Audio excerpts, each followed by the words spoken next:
For TraderInsight.com, I'm Adrian Manns, and it's time for your daily dose of the doctor. Well, this morning in the first hour trading pit, the guys got a good dose of some news-based events. These were takeover chatter alerts that happened, and when they come up, we like to look at a potential reversal opportunity in these since they usually don't follow through. JD.com was the exception to the rule, and as you can see on this chart, at 10 a.m., there was the news that there was a rumor circulating that this was a takeover candidate, and the stock started pounding higher, which is the typical thing that we see when we start getting these kinds of news alerts. And what we usually look for is a reversal from above a pivot line back down through, or from a significant inflection point back down to the downside. And in this case, as you can see, 26.13 pivot really meant very little to this stock. It just kept right on going. 26.44, it kept right on going. And the first opportunity for an entry was really on this infield fly setup that happened just about 4 bars into the break of the 26.44 R2 pivot. Now here's the problem with this setup. If you go through and you figure out where your entry is going to be, it'll be right below the low of the infield fly bar, right? And where your target would be down into these right here, this close, this open. I don't think 26.44 is a logical target, but maybe you would want to put it down at 26.44 anyways. But even in that case, my target would only have about 12 cents of room to the downside. That's about 1/8 of a point. That's really not worth chasing. And even if you go down to $26.44, that's just another 6 cents. And your stop on this would have to be up here around 26.68. That's only a 6-cent wiggle for a stock that's in play. Because if you went up to the high of this bar, your ratio would be totally out of whack. So setting this trade up, really difficult and didn't make a whole lot of sense no matter how we looked at it. But on the days that these rumors circulate, we tend to see more than one. The next one that came to our attention happened while I was on the phone with a couple of friends from the boot camps. And Julie did manage to see this one happen. This was in TERP. And Terraform Power, this one had takeover chatter once again. Now this happened at 1:30 Eastern Time. And we can see here that the stock's been climbing all day long, but that this one gives us a little bit better of an opportunity for a pattern-based entry. So if you follow all the around the horn stuff, this big bar is essentially giving you a daily sinker pattern.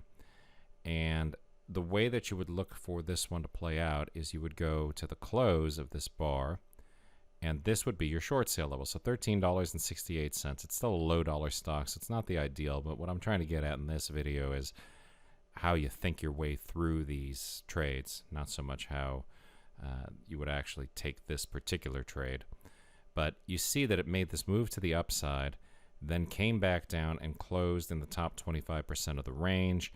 Next bar open, tried to bump above. 13.68 would be the trigger on a short sale entry. And in this case, we'd probably be looking for price to move down into this high and close, this open, close, and high, and then this low. And then we see that that would make a 40-cent move, much more palatable, right down to $13.28. And in this case, the stop would either be right up here above the high of the bar that got us in at 13.72, and again, that's going to be too tight to make any kind of sense, so you'd just be getting right back out again on just a volatility stop, or preferably, you would have some volume by price data out on the right side of the chart that would indicate where you wanted to place your volume support and resistance exit, but that's not there either.